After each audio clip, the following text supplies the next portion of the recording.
Olá! Hoje eu vou contar para vocês outra história incrível que vai acelerar a ressonância harmônica, a sua meditação, qualquer prática espiritual que você esteja fazendo. É uma história do The Buddha Next Door, do Greg Martin. Eu amo o Greg Martin, eu já falei para vocês, já vi várias palestras dele. É uma pessoa muito sábia, um budista muito sábio, e este livro foi um presente, vem com a dedicatória. Uma amiga foi numa conferência budista nos Estados Unidos e ele estava lá, e ela lembrou de mim, comprou o livro, pediu para ele autografar e me dar de presente. Gratidão, Rosalva, amo. Então, pessoas normais, ordinárias, com histórias extraordinárias. Vem comigo!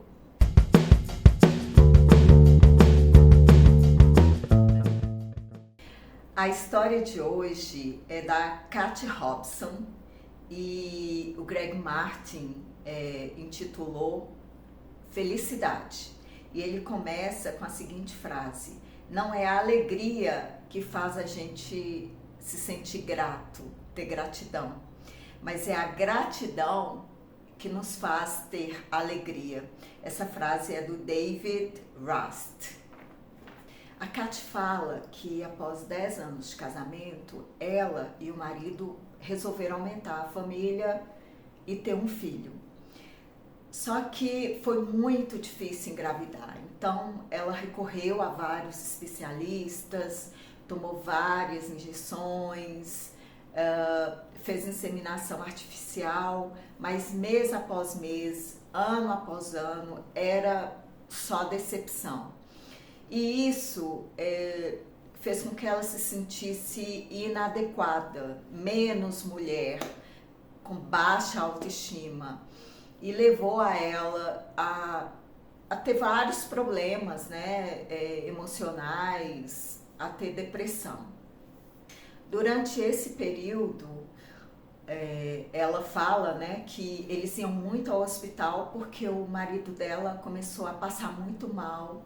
Ele tinha diabetes tipo 1, mas ninguém tinha descoberto ainda, eles não sabiam, então ele passava mal, ia para o hospital, e isso impossibilitou ele a trabalhar. Eles se endividaram muito, além do problema, né, de infertilidade, eles enfrentaram problemas financeiros, né? Tem a teoria do Murphy, né? Nada vem sozinho, ladeira abaixo, né? Quando a coisa começa a dar errado, tudo começa a dar errado. Mas ela fala que ela nunca perdeu a esperança, né?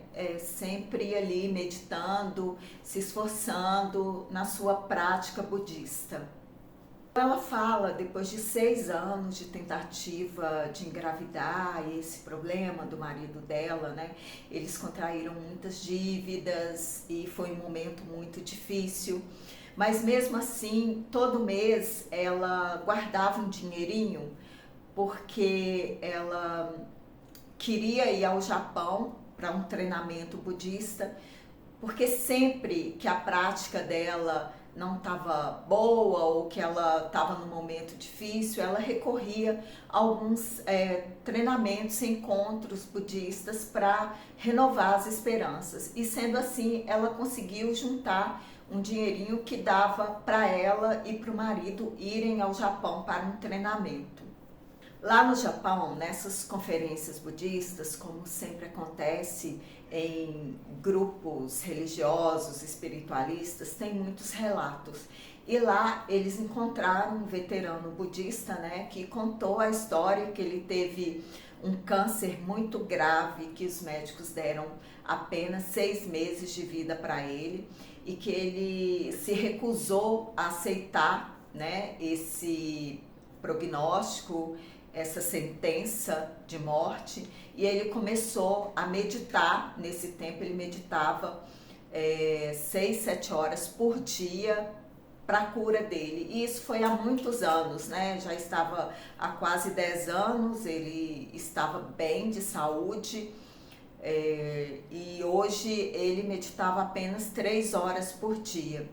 E aí, ouvindo, né, esse veterano, e esse veterano deu muito incentivo para eles, e de presente deu para eles um juzo, que é tipo um terço budista, e deu um cachecol para o futuro bebê deles. Esse veterano budista falou que era muito importante ter acompanhamento de bons médicos, mas acima de tudo ela tinha que ter 100% de determinação, de fé, de convicção que ela poderia ficar grávida, que ela não se deixasse abalar por nenhuma ciência ou pessoa, que ela teria que ter 100% de confiança, de convicção que ela poderia ter um filho. E assim ela voltou para casa. Ela disse que voltou para casa, começou a meditar, entoar o mantra, segundo as orientações, né, do veterano budista, mas chegou um ponto que ela estava tão feliz que a gravidez não importava mais.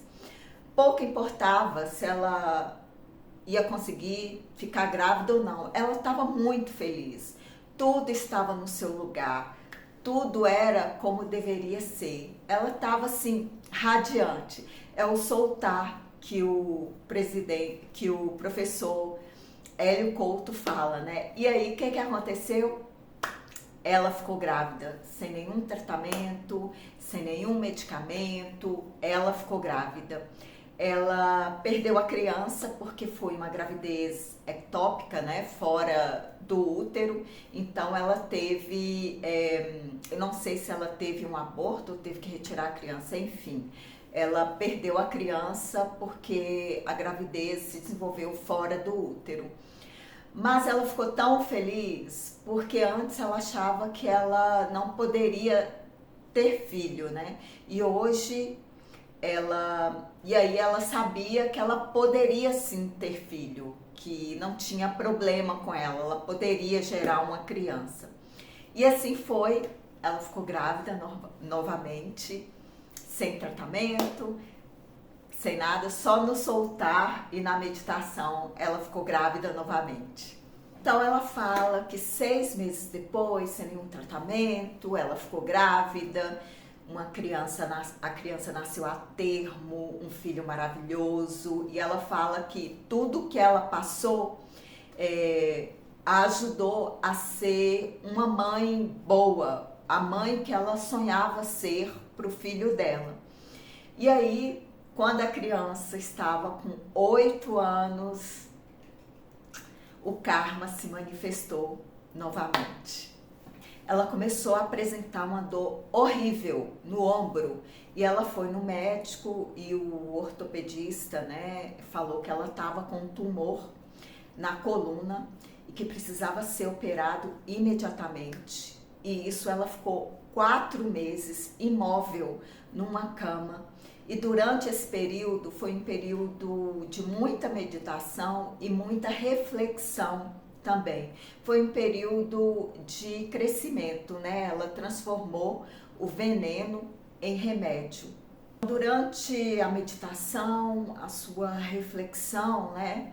Ela não ficou revoltada, ela intensificou a prática budista dela e ela teve um entendimento do que estava se passando por ela. Com ela. Ela tinha 48 anos e foi na mesma idade que a mãe dela tentou se matar. Ela pulou de um prédio e a mãe dela ficou imobilizada do pescoço à cintura. A mesma situação que ela se encontrava no momento, a mesma idade, a mesma situação, uma causa diferente, mas o mesmo efeito, imobilizada da cintura, do pescoço à cintura. Então ela entendeu que ali era a oportunidade para ela mudar um karma familiar. Então esse tumor, a situação que ela estava passando, né? A gente fala, né, na ressonância harmônica, o professor Hélio fala que é uma catarse. Então a gente tem que entender o que é uma catarse e usar como uma oportunidade para limpar as nossas causas negativas, né? Assim também os karmas familiares. Então ali ela entendeu que era uma oportunidade de mudar esse karma destrutivo, autodestrutivo da família dela. A mãe dela, infelizmente, após um ano, ela conseguiu dar fim à existência, à própria existência, né, através de ingestão de comprimidos. Mas a Cat, ela entendeu que era uma catarse, que era uma limpeza, uma oportunidade para limpar essa tendência de autodestruição que existia na família dela. E ela estava determinada a limpar esse karma. No budismo a gente fala que as nossas orações, né, a nossa meditação, ela atinge 7 gerações passadas e 7 gerações futuras. E assim a Cat estava determinada a limpar esse karma na família.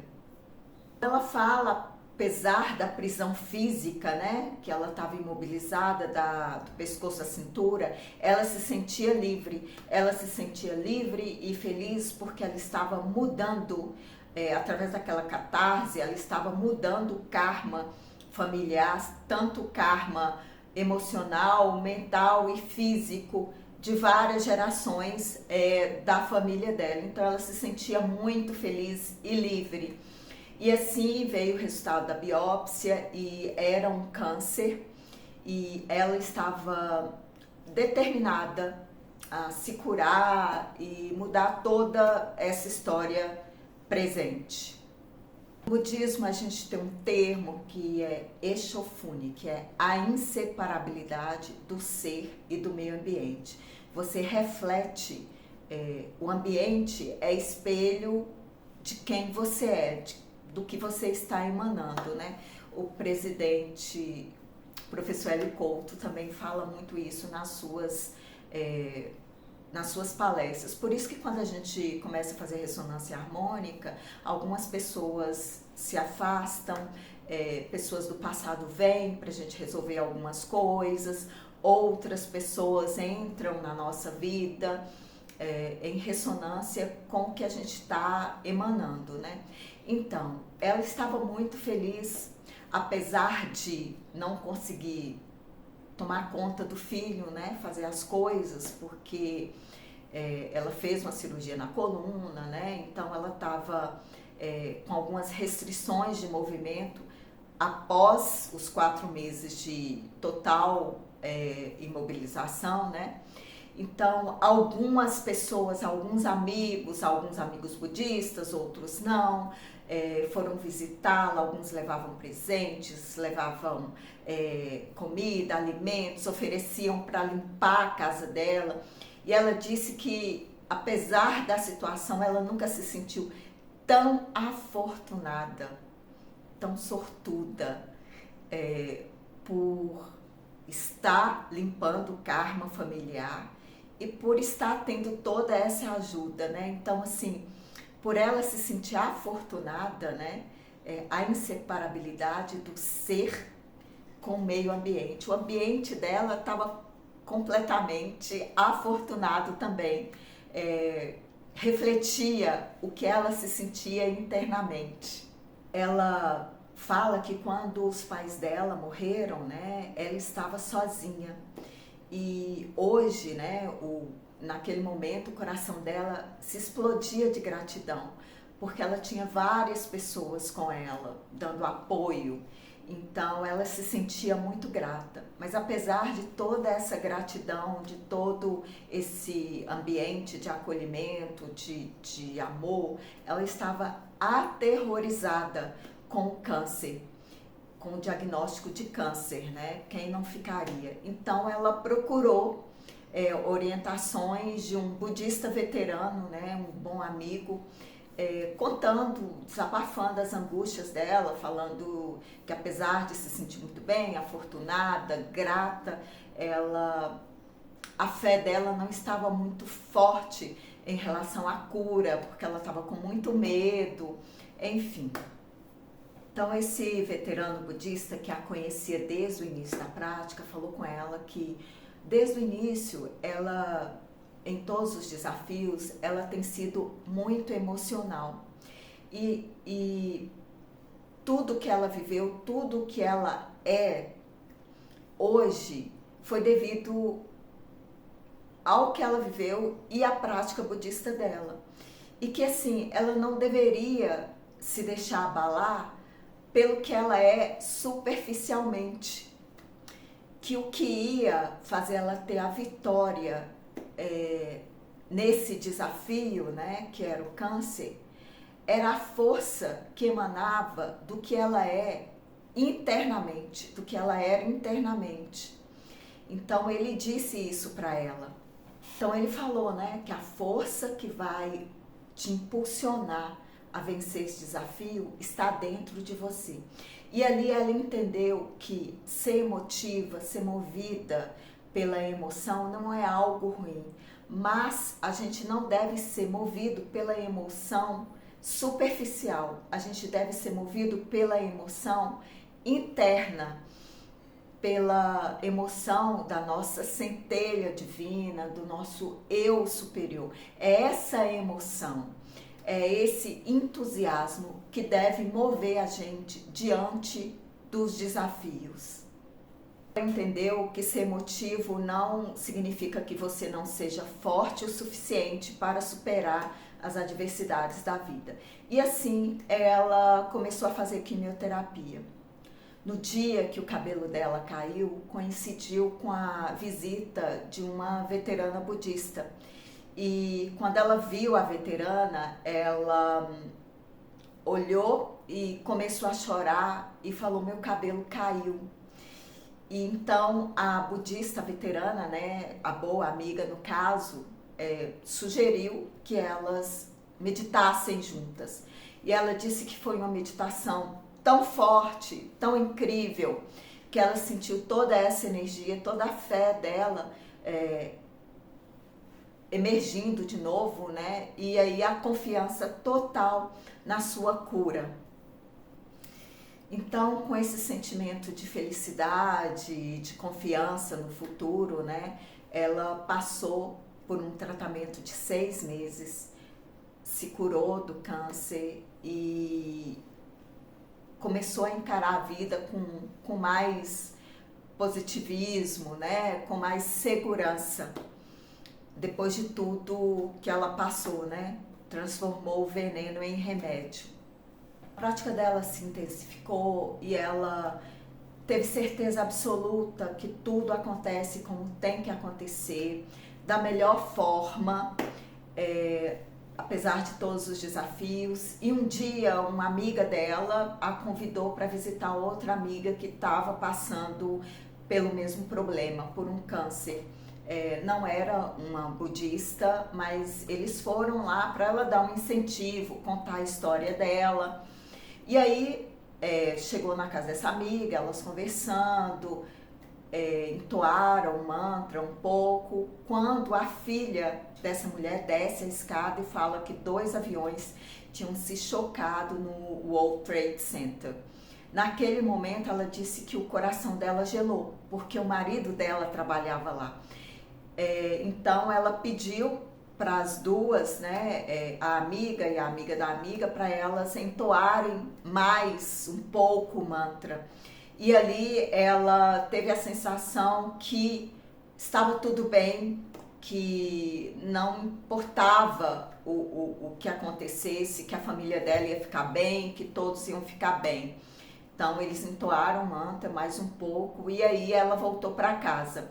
Ela disse que mesmo com aquela sensação que tudo estava bem, tudo ia ficar bem, ela foi para casa um pouco apreensiva, sabe? No caminho deu um frio na barriga, uma sensação um pouco estranha. Quando ela chegou em casa, ela ligou à secretária e a primeira coisa que ela ouviu foi uma mensagem do marido dela na secretária eletrônica falando: tá tudo bem, eu consegui sair.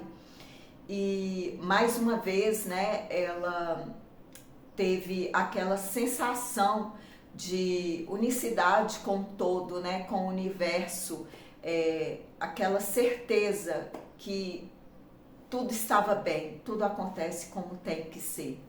Ela fala, né, que a prática budista ajudou ela bastante, é o ponto central da vida dela, ela usa isso para criar valor não só na vida, na família, mas para outras pessoas também.